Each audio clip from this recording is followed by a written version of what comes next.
In this video, I'm going to show you how to save and download a Discord profile picture on mobile. So the first thing you need to do is enable developer options, as you need to copy your profile's ID. So if you haven't done that, come to your profile and in the top right press the settings button. Scroll down until you see the advanced tab, press that and make sure you have developer mode enabled.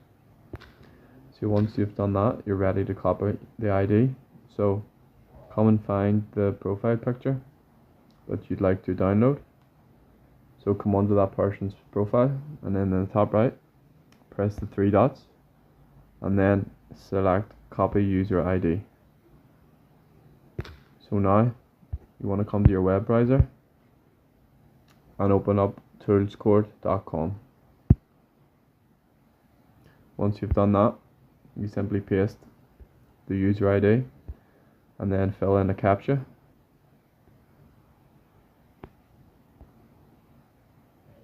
And then press search. So as you can see, we've located that profile. You press on it and then download. That's how you do it. Thank you for watching.